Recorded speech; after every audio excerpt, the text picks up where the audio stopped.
네, 안녕하십니까. 세상읽기의 심리학자 김태형입니다. 오늘은 신인 등장입니다. 못 보던 분이 오셨어요.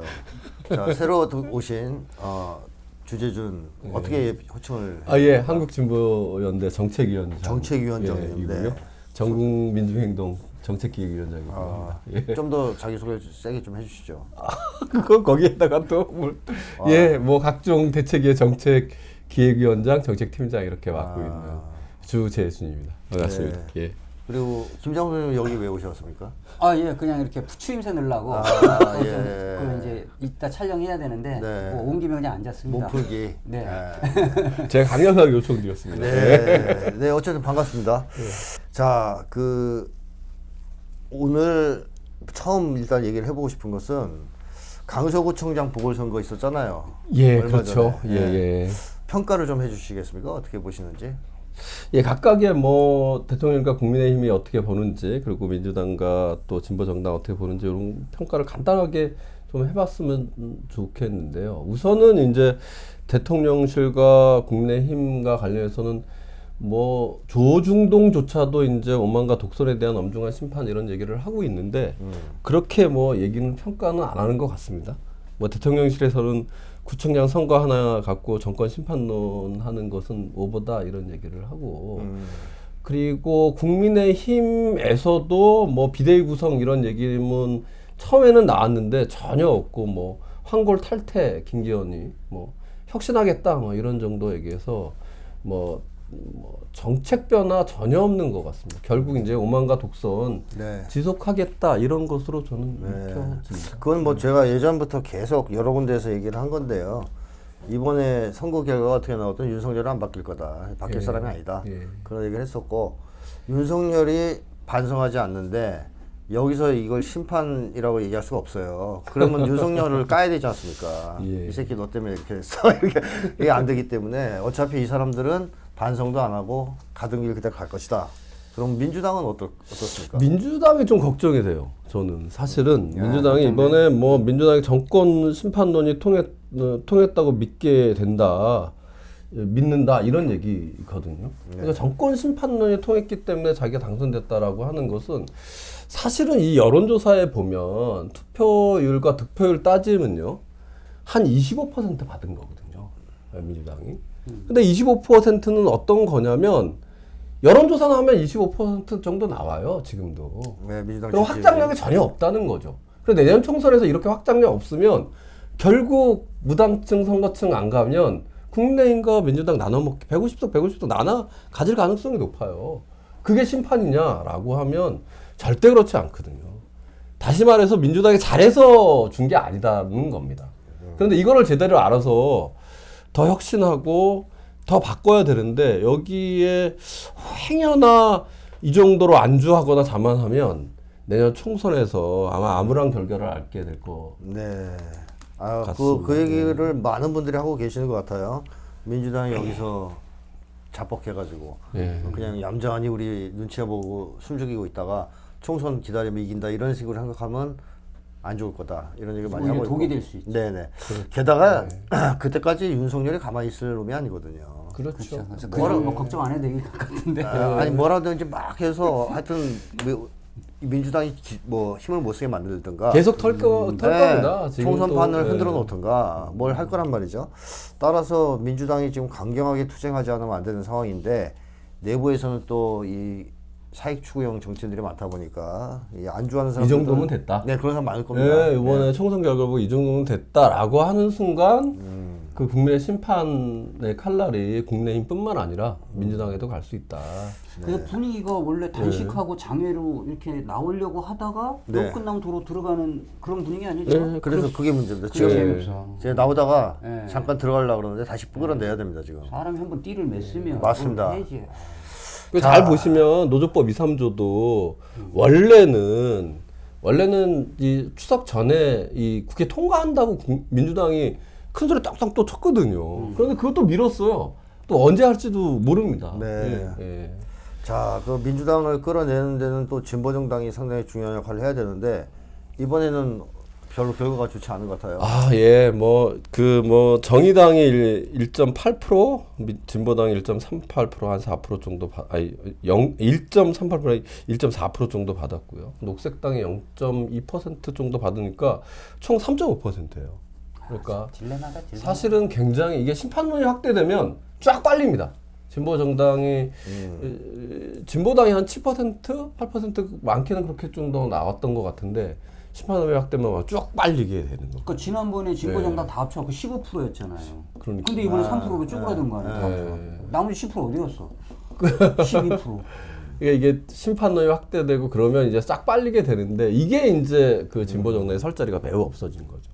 내년 총선에도 아마도 보면은 심판론이 굉장히 확산될 가능성이 높기 그렇죠. 때문에 예, 이게 이제 진보 정당이 설 자리가 또 다시 없을 가능성이 있어서 이것에서는 어쨌든 이제 각계각진 각층에서 다 나서게 된다면 또 이런 결과를 낳게 될 거라고 봅니다. 궁금한 게 그 김태우를 윤석열이 사면시 갖고 내보내면서도 당선된다고 생각을 해서 그렇게 그렇게 생각. 저는 확고하게 그렇다고 봅니다. 왜냐하면 사고 방식이나 이해가 안 가요. 그러니까 사실은 이제 저 집권한 세력들이 딜레마인데 그들은 자기 하면 모든 것이 될 거라고 생각해요. 그리고 두 번째 저는 이제 또 윤석열 대통령이 어떤 생각하냐면 막 각계로 전방위적으로 탄압하면 이 사람들이 위축돼 가지고 아무것도 못할 거라고 생각하는 것 같아요. 그게 검사농 새끼들 저기 하는 거랑 똑같구만 거. 그런데 이게 축적되면 어떻게 되냐면 그 연대의 연결이 더 강화되거든요. 지금 그런 선상에 되고 있는 겁니다. 각계가 지금. 윤석열이가 원래 이 힘에 의한 평화를 내세웠듯이 지금 남북 관계에서 힘을 내세워서 모든 걸 하려는 놈이에요. 제가 성격 분석을 여러 번 했지 않습니까? 심리 분석을. 그런 인간의 경우에는 자기 힘에 대한 과신 때문에 현실을 오판하는 경우가 굉장히 많습니다. 근데 거기에 플러스해서 얘가 지금 미국 봉을 쳐맞고 왔어요. 캠프 데이비드에다 가가지고. 굉장히 큰 걸 맞고 왔죠. 넘버 3. 그러니까 얘가 막 흥분해가지고. 뭐라도 되는지 알고. 그 뒤에 막 여러 가지 얘기를 했단 말이에요. 미국이 자유민주주의 체제의 통일을 처음으로 인정했다는 등 그러면서 중국, 러시아 앞에 가서 막 큰 소리 빵빵 치고 그랬지 않습니까? 그런 걸 봤을 때 지금 약간 애가 이 뽕 맞아가지고 상태가 안 좋다. 그러니까 더더욱 정밀 판단을 못할 수밖에 없는 상황이다. 그러니까 현실을 그냥 자기식대로 생각하는 거죠. 여러 사람 괴롭게 생겼네요. 맞습니다.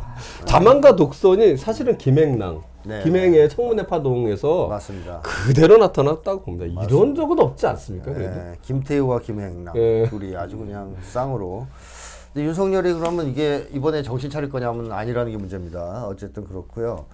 좀 다른 얘기를 잠깐 해보면 이렇게 선거가 벌어지고 있지만 이 서민들의 삶, 우리 국민들의 삶은 아주 지금 위태로운 상황입니다.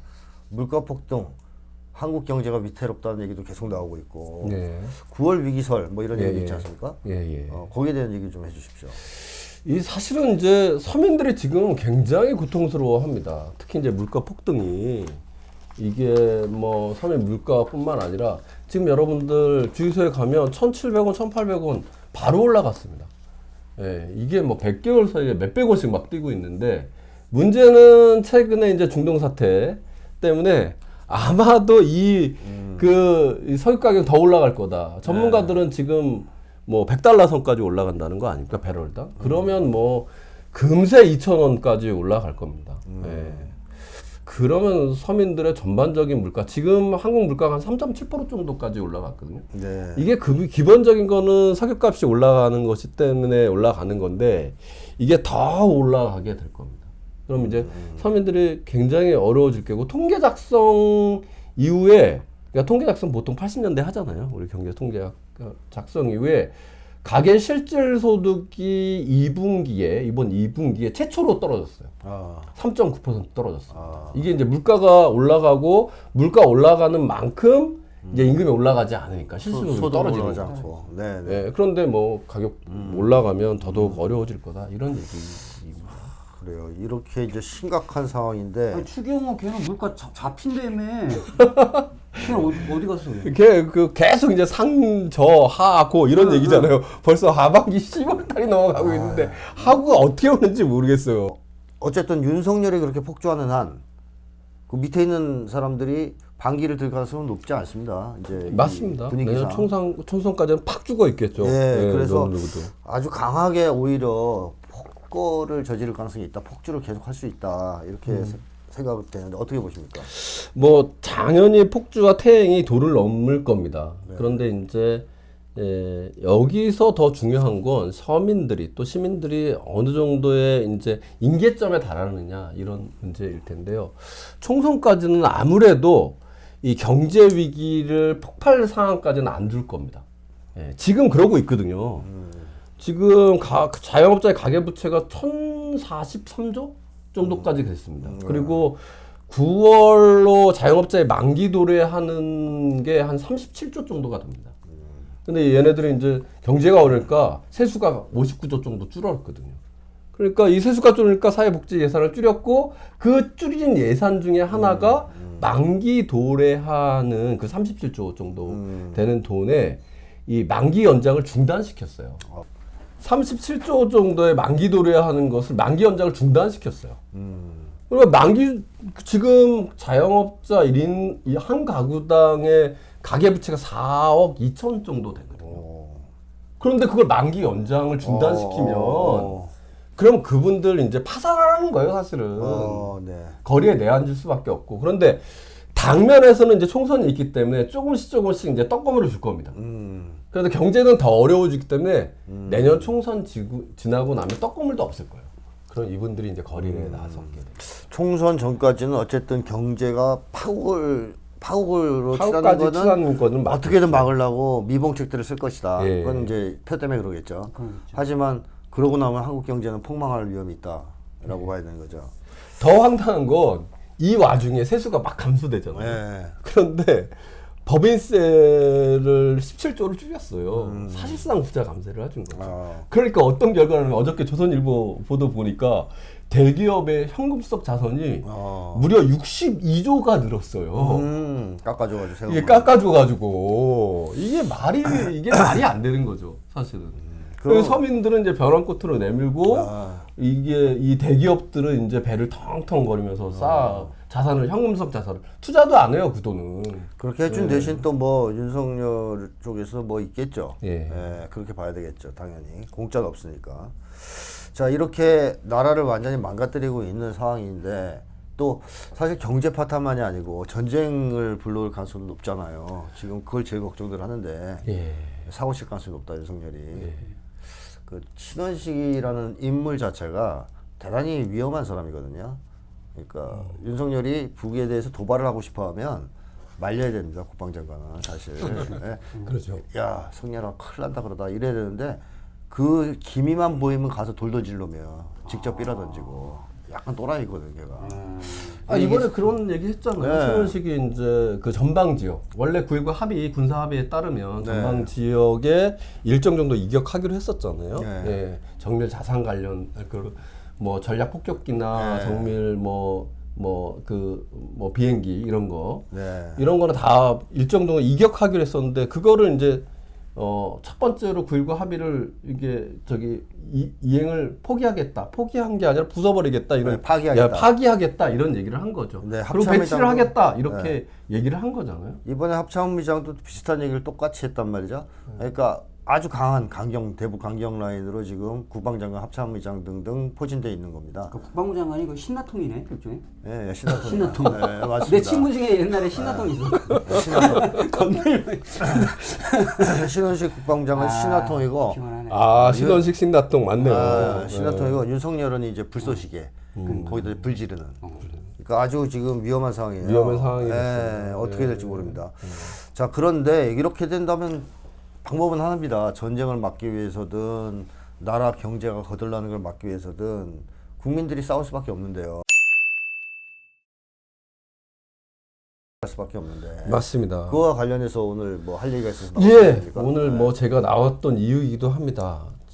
사실은 이제 서민들은 살 수가 없습니다. 물가 폭등도 그렇고 민생의 불안도 그렇고 벼랑 끝으로 다 몰렸죠. 전쟁 위기 말씀하셨고 후쿠시마 오염수의 방류에 지금 뭐 며칠 전에 또 2차 방류하는데 세슘이 나타났잖아요. 예, 그리고 뭐 어제 뉴스 보다 보니까 후쿠시마 지역에 그 해수를 떠가지고 또 부산 앞바다에 버렸더만요. 어차가. 예, 그 화로차가 그렇게 한다고 하더라고요. 그러니까 사실은 후쿠시마 오염수, 후쿠시마 지역의 8개 현의 수산물이 금지되는지도 사실은 국민들은 참 뭐 의혹을 많이 갖고 있는 상태입니다. 그러니까 이제 뭐 굉장히 뭐 살 수 없어 이제 뭔가를 해야 된다라고 해서 모인 게 이제 11월 11일 민중 총궐기입니다. 윤석열 정권 퇴진 민중 총궐기를 한번 해보겠다. 11월 11일 날로.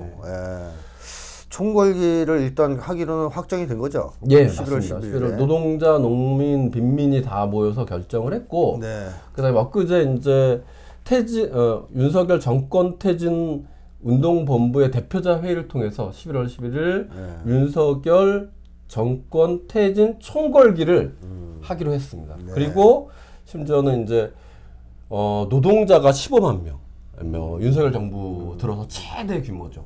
예, 농민들이 1만 명 이상, 최대 20만 명 이상 모아서 퇴진의 목소리를 확장시키겠다 이렇게 하는 거고요. 지금 뭐 이런 얘기가 번지니까 여기저기서도 다 함께 하겠다고 해서 실제로는 뭐 30만 명 이상 나오지 않을까 이렇게 예측됩니다. 자, 이 총궐기가 11월 11일인데 총선 전입니다. 총선과 어떤 연관이 있을 거라고 보여지는데요. 예. 그 얘기하고 그렇다면 이쪽에서 우리가 총궐기로 반윤석열 투쟁, 즉 퇴진 투쟁을 하면 윤석열 정권은 내년 총선에서 어떤 전략을 가지고 나올지 그것까지 한번 얘기를 해주시죠. 윤석열 정부의 총선 전략은 굉장히 저는 명확하다고 봅니다. 예. 하나는 이제 원래 이제 선거 전략이라는 게 그런 거 아닙니까? 집토끼를 먼저 잡고 그 다음에 확장 전략으로 산토끼를 잡는 거지 않습니까? 어느 정권이나 다 마찬가지입니다. 그런데 이 윤석열 정부는 약간 이상해요. 그런 점에서 집토끼를 잡고 산토끼를 완전히 버립니다. 예, 그게 이제 정치 혐오이죠. 정치 혐오 이제 검찰을 동원하여 검찰 권력을 동원하여 이재명 민주당을 계속 공격하면서 국민의힘과 민주당 똑같다. 이재명 똑같다라는 그래서 이제 무당층을 만들고 이 무당층을 선거장으로 오지 못하게 하는 전략. 이거 이제 새로운 전략이죠. 산토끼를 잡는 게 아니라 산토끼를 완전히 선거전으로 못 오게 하는 이런 거를 지속하는 거죠. 근데 무당층을 만든 건 성공했는데요. 반윤석열 국민들이 60%가 넘어요, 제가 볼 때. 그렇죠. 거의 확고합니다, 이게. 그러니까 이 사람들은 어느 정도냐면 너무 오랫동안 감정적으로 쌓여가지고 다시는 돌려세우기 힘들 정도로 윤석열을 싫어하는 사람들입니다. 그래서 거기다 검찰 공작을 개입할 것 같아요. 그러니까 집토끼는 잡고 산토끼는 버리는데 버리는 게 아니라 어떻게 하냐면은 철저히 갈라치기.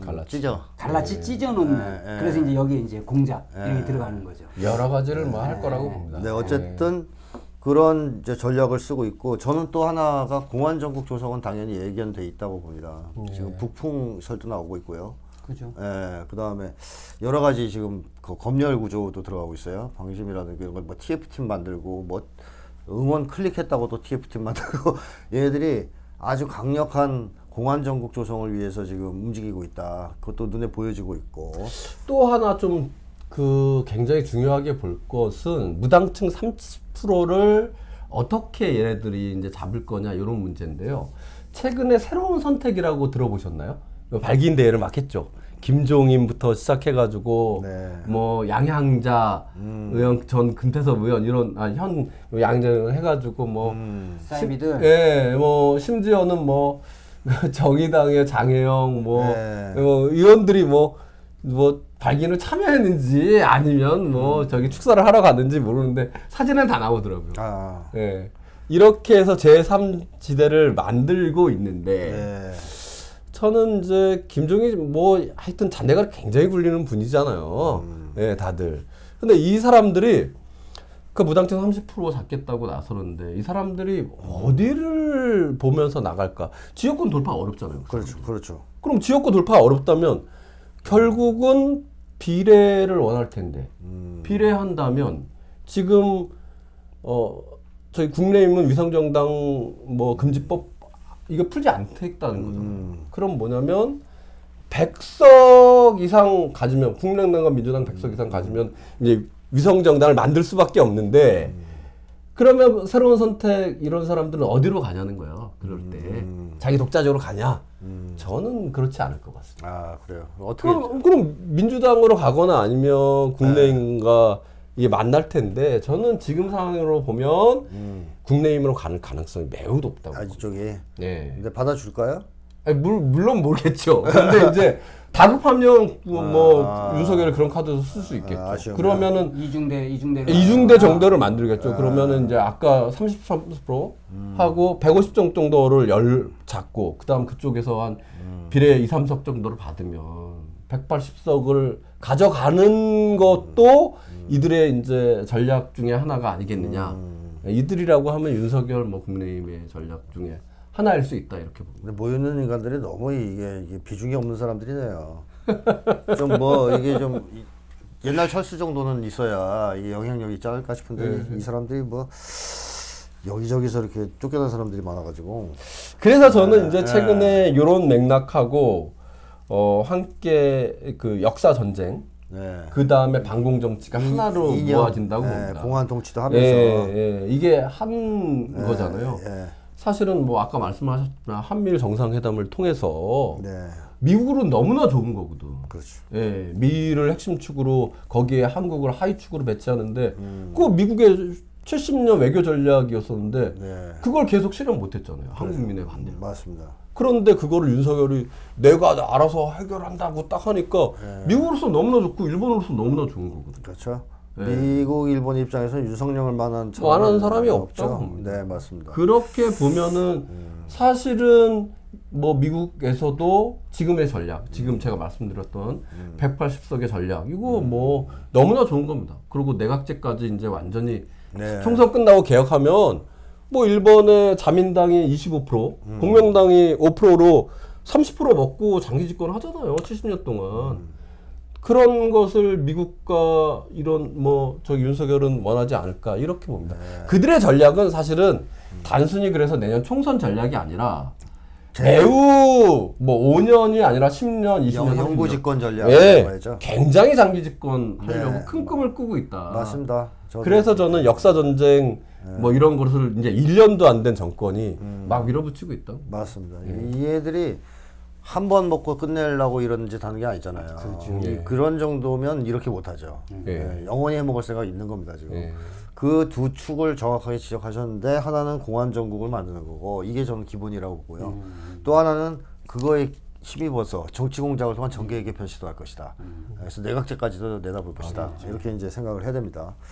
공안 통치의 핵심은요, 민주당과 진보진을 갈라놓는 거예요. 그렇죠. 그 색깔 공격으로. 색깔 공격으로. 그 민주당은 그것만 당하면 색깔 공격만 퍼부어지면 힘을 못 써요. 빌빌 쌉니다. 민주당 내 뭐 간첩단 하나만 만들면 이제 민주당은 막 그때부터 빌빌 싼다고요. 심각하네. 이거 조심해야 됩니다, 진짜. 자, 그러면 11월 10일에 이제 총궐기를 하는데 그 한 번으로 윤석열을 끌어내릴 수는 없을 거란 말입니다. 그날 뭐 용산으로 쳐들어가서 어떻게 하지 않나? 빼빼로 되네. 그러면 이 투쟁이 어떻게 윤석열을 퇴진시키는 것으로 나아갈 수 있을지, 또 그 이후에 여러 가지 이제 변수가 있어야 되는데 대선, 미국 대선도 있고요. 잘 지적하셨습니다. 사실은 그 이번 11월 11일 민중총궐기는 시작에 불과합니다. 퇴진 투쟁을 전면화하고 퇴진 광장을 여는, 그리고 광장 정치를 이제 시작하는 그 첫 번째 시작입니다. 그러면 실제로 그러면 퇴진 언제 하냐? 내년도에 아마 미국의 대선을 거치면서 큰 변곡점이 저는 생길 거라고 봅니다. 대선. 그렇게 보는 이유는 지금 트럼프가 이제 지지율이 그 바이든보다 10% 높게 나오거든요. 지금 여론조사를 보면. 그런데 이제 트럼프가 이런 얘기를 해요. 중국을 적대해서 안 돼. 위험을 감소시키는데 중국을 계속 적대하면 안 돼. 이런 얘기를 하거든요. 그거 왜냐하면 트럼프가 뻔한 거거든요. 계속 적대하면 미국 경제가 무너지고 있습니다. 그런데 이거 무너지는 것은 지금 뭐 저 6월 달에 미국이 국채 발행했잖아요. 거의 뭐 1조 달러? 네. 1조 달러, 올해만 1조 달러 발행하는데 그러면 우리나라 돈으로 얼마입니까? 1경인가요? 1경 정도 발행하는데 그거 사줄 사람이 없어요, 지금. 사줄 나라가 없어요, 세계적 경제 위기니까. 네. 미국 FOMC도 살 수 있는데 그거 지금 자기도 부채가 너무 많아서 그거 살 수가 없거든요. 그럼 유일하게 살 수 있는 것은 중국뿐이 없습니다. 네. 그런데 중국이 지금 2009년 서프라임 모기지 위에 최저로 지금 부채를 낮추고 있어요. 미국 부채를 계속 팔아치우고 있고. 네네.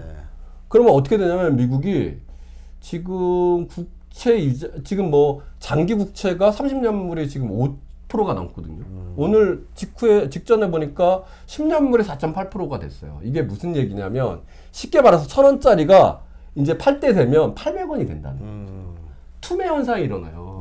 이러면 갖고 있으면 손에 갖고 있으면 투매 현상이 일어나. 네. 그러면 이자율을 더 높여야 돼요. 네. 그럼 무슨 일이 일어나면 미국이 지금 뭐 국방비가 보통은 1,000조 원 정도가 되거든요. 그래서 천조국이라고 뭐 젊은 친구들이 많이 하는데 사실은 그것보다 더 많이 이 국채 이자를 내고 있어요. 자기의 1년 예산으로. 그런데 그 이자율이 계속 올라간다? 사실은 미국이 너무 경제적으로 어려워지는 거예요. 견딜 수 없는 상황. 예, 그거 중국이 보란듯이 하고 있고요. 제네 델런이 7월 6일 가서 좀 사달라고 막 애원했는데도 바로 안 사주고 그 다음에 관련 개념에는 실통제 딱 해버리잖아요, 중국이.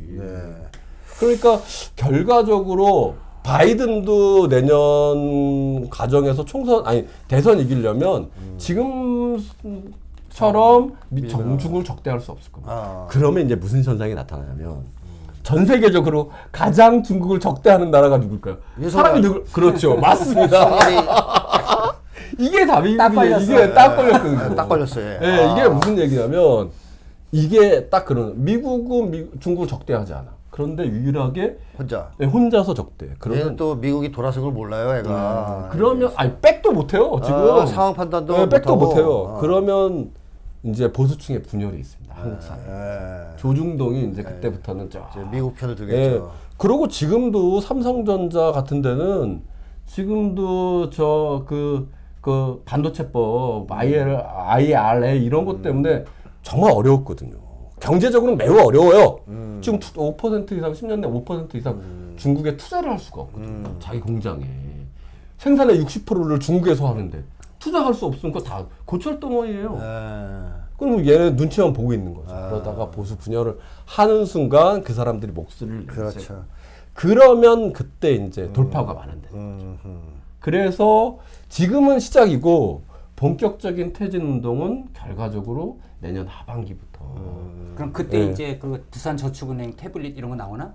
나오겠네. 뭐가 나오겠죠. 뭔가 나옵니다. 양평 고속도로 뭐 이런 거 그런 거 나오겠죠. 근데 권력 뉴스는 그런 거겠죠. 뭐 박근혜 때하고 비교할 수 없는 것들이 나올 거예요. 한짓들이 있을 테니까. 한절들이 너무 많으니까. 그래서 막 나오기 시작하면 정신 못 차릴 건데. 이분은 뭐 외국 가는데 이거 정상 것도 300억 추가로 썼고 뭐 이런 거 많이 썼던데 뭐. 뭔 가지 나오겠죠. 그래서 무너지는 건 한 방이다 이렇게도 볼 수 있는 건데 쉽게 얘기하면 이제 미국한테 팽을 당하면 그 운명을 피하기 좀 어려워 보입니다. 윤석열이. 그래서 아마 이제 미국으로 건너가서 이제 바이든 선거운동 할지는 몰라요. 옆에 달라붙어가지고. 자, 어쨌든 내년 대선을 기점으로 쭉 우리가 민중항쟁을 치열하게 벌려 나간다면 객관적 정세도 굉장히 유리하고 또 우리들의 투쟁력도 고조되면서 뭐 내년 아무리 늦어도 내년에는 끌어내릴 수 있지 않을까 하는 생각이 들고 만약에 트럼프가 이기잖아요, 선거에서. 그러면 끝입니다. 제가 트럼프의 심리를 좀 분석한 게 있는데 윤석열 같은 사람 제일 싫어합니다. 그럴 것 같아요. 트럼프가. 느낌이 까와요. 아주 싫어합니다. 그렇습니까? 딸랑딸랑 거리는 놈들, 허세 부리는 놈들 아주 싫어합니다. 맞아요. 혐오해요, 트럼프가. 그래가지고 아주 딱 되는 순간부터 윤석열 와서 머리 박아 이러고 못 살게 울 거예요. 그 윤석열 꿈에 트럼프가 나오지 않을까. 아주 목 졸르고 막 이러지 않을까. 자, 어쨌든 요 정도 일단 얘기를 하고요. 다음 시간에 또 조금 나머지 마저 얘기를 했으면 좋겠습니다. 오늘 많은 좋은 얘기 고맙습니다. 감사합니다.